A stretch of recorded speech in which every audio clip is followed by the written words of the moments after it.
La prière, c'est entrer dans l'amitié de Jésus qui nous donne la parabole sur l'ami qui importune. Et Jésus, quand nous entrons dans son amitié, il nous présente qui est ce Seigneur, qui est ce Dieu.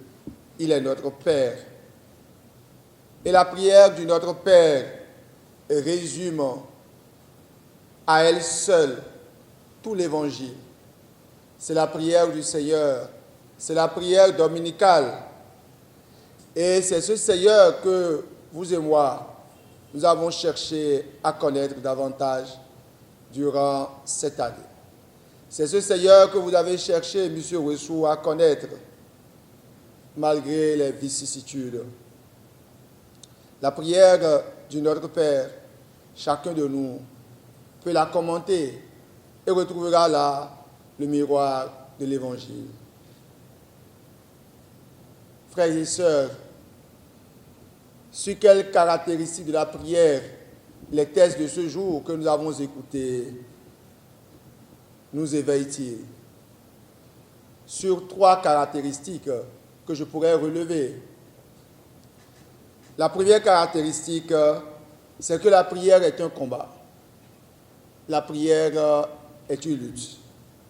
Ce combat a été vécu par Abraham, combattre avec Dieu.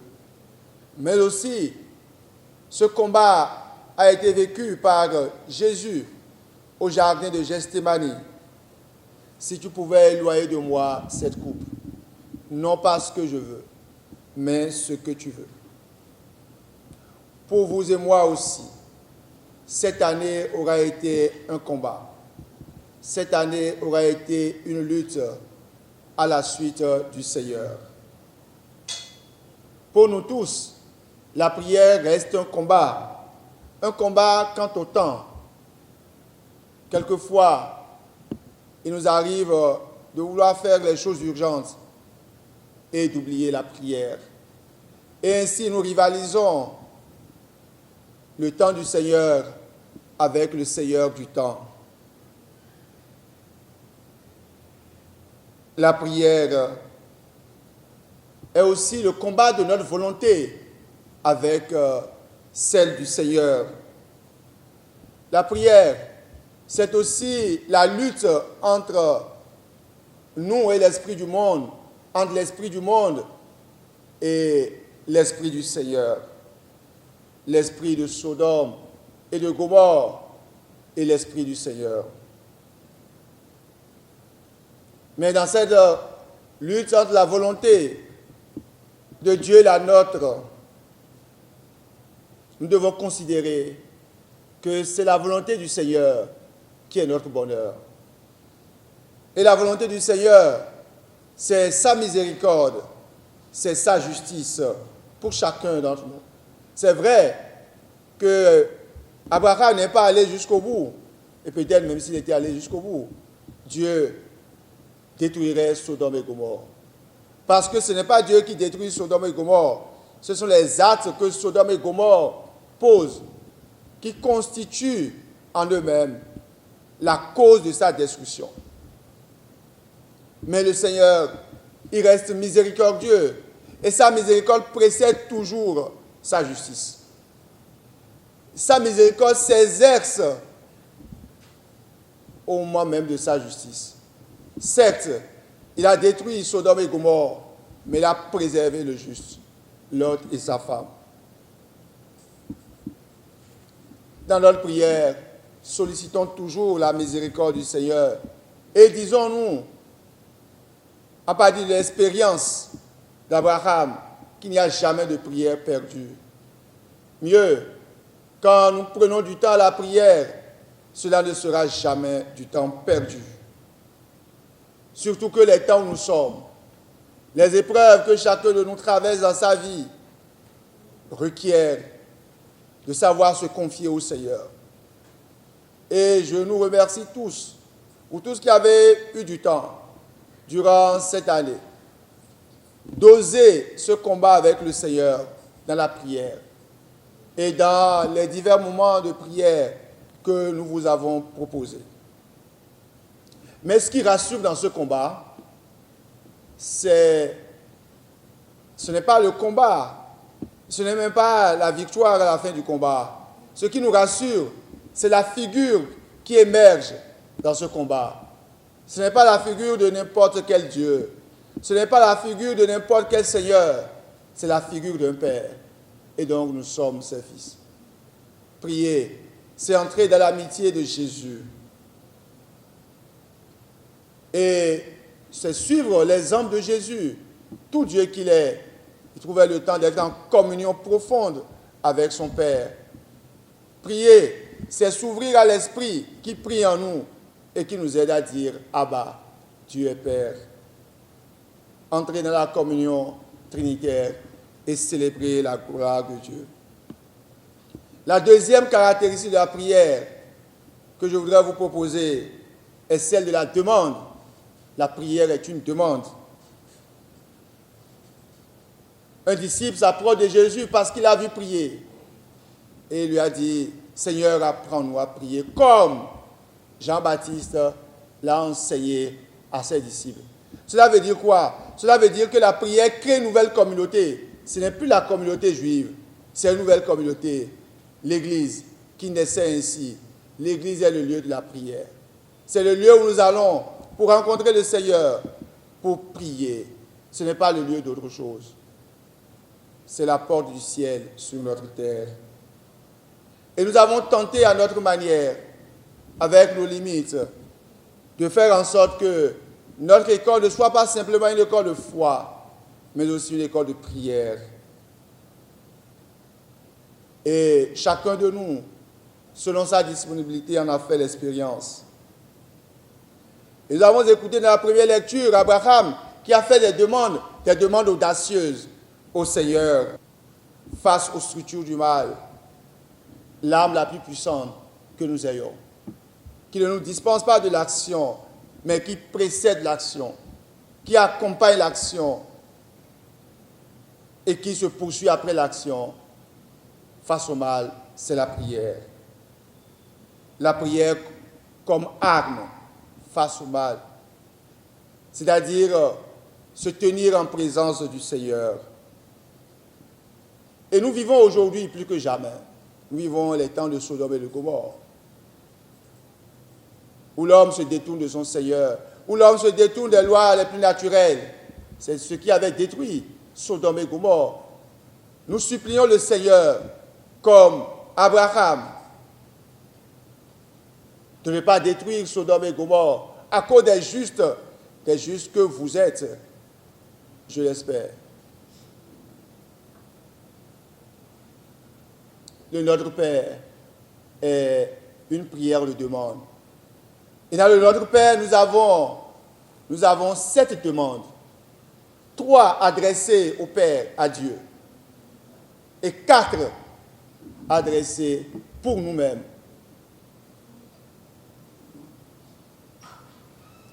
Trois plus 4, c'est le chiffre parfait, 7 demandes. Cela veut dire que la prière ne nous écarte pas, ne nous éloigne pas du monde. La prière relie le ciel et la terre. La prière relie Dieu et l'homme. La prière, c'est la relation entre Dieu et l'homme. C'est le lieu le plus évident, le plus performant, le plus efficient pour pouvoir transformer le monde. C'est-à-dire que la création, désormais en harmonie et en accord avec le Créateur. 3 demandes pour Dieu. Et dans cette demande, que ta volonté soit faite. La volonté du Seigneur est la norme de la vie chrétienne. Et Jésus lui-même va nous inciter à faire des prières de demande. Demandez, l'on vous donnera. Frappez, on vous ouvrira. Cherchez, vous trouverez. Oui, frères et sœurs, à Dieu et à Dieu seul, nous pouvons tout demander pour nous et pour les autres, pour notre Église et pour notre société, pour notre école aussi. Mais au-delà de tout ce que nous demanderons, ce que le Seigneur nous donne d'abord et après, c'est l'Esprit Saint. Si vous qui êtes mauvais, vous savez donner de bonnes choses à vos enfants, combien plus votre Père qui est aux cieux ne vous donnera-t-il pas l'Esprit Saint? Ce que nous demandons au Seigneur, c'est lui-même. Ce que Dieu donne, c'est lui-même. Dieu se donne à travers la prière. Et celui qui a Dieu a tout. Celui qui a Dieu sait utiliser tout ce qu'il a. Et c'est ce que nous demandions, frères et sœurs, au début de cette Eucharistie, de la prière d'ouverture. En faisant un bon usage des biens qui passent, nous puissions déjà nous attacher à ceux qui demeurent. Chers amis, c'est Dieu que vous et moi nous cherchons. Et parce que nous le cherchons, nous pouvons avoir l'impression que ce n'est pas assez rentable, que ce n'est pas assez efficient, que ça ne nous fait pas obtenir d'autres grades. Mais c'est ce sans quoi tous les grades, tout ce que nous obtiendrons, n'aura aucun sens.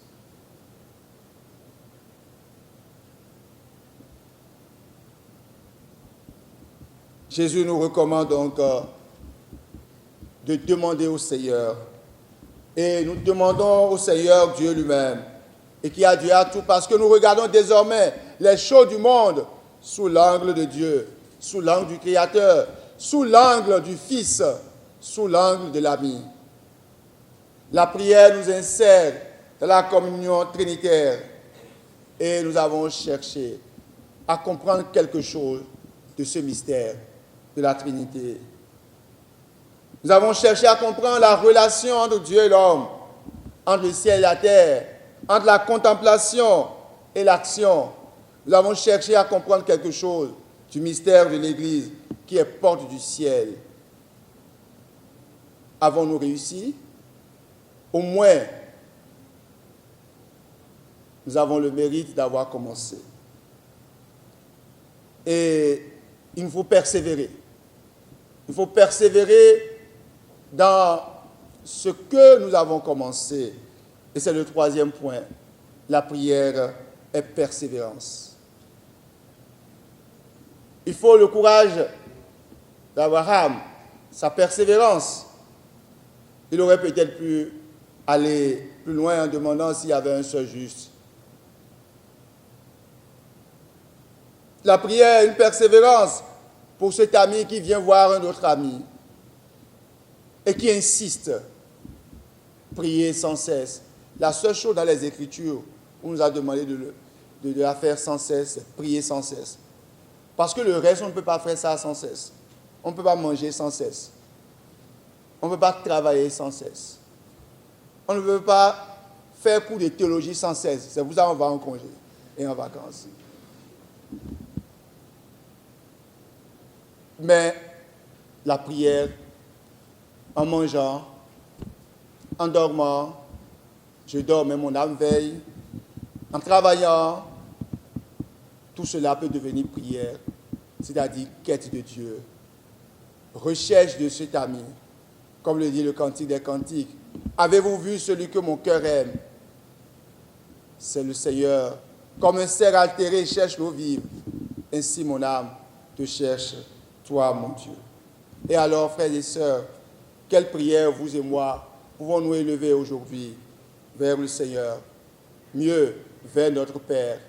Quelle prière pourrons-nous élever vers l'ami Jésus en ces temps où nous sommes?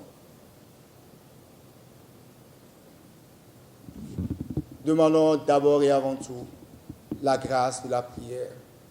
Seigneur, apprends-nous à prier. Seigneur, donne-nous le courage de prier. Seigneur, donne-nous le temps de prier. Suscite en nous ce désir de la prière et la conscience du Fils, parce que nous disons notre Père. La conscience d'être frères et sœurs entre nous.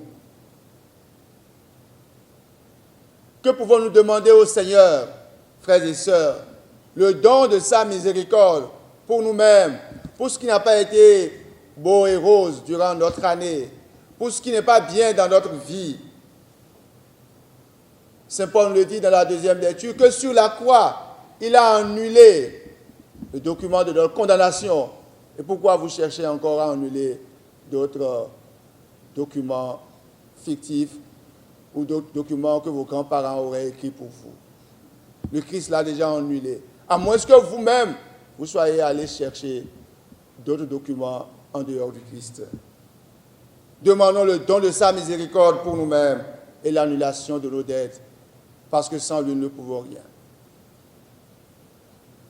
Que pouvons-nous demander, frères et sœurs? La force de l'intercession. Il ne s'agit pas seulement de prier sur. L'intercession, ce n'est pas prier sur d'abord. Abraham est un intercesseur. C'est prier pour. Car quand on réduit l'intercession à prier sur, ça peut devenir du spectacle. Et ça devient du spectacle. Mais c'est intercéder pour. Intercédons donc pour notre monde, qui est Sodome et Gomorrhe de notre temps. Un monde sans repère et qui a besoin d'un Père. Et ce Père est notre Dieu. Intercédons pour notre Église, qui doit manifester le visage du Père au monde dans lequel nous sommes.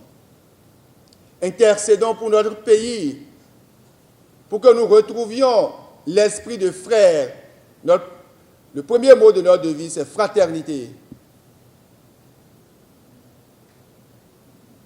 Que l'esprit de frère habite les hommes et les femmes de ce pays, les acteurs politiques et nous aussi.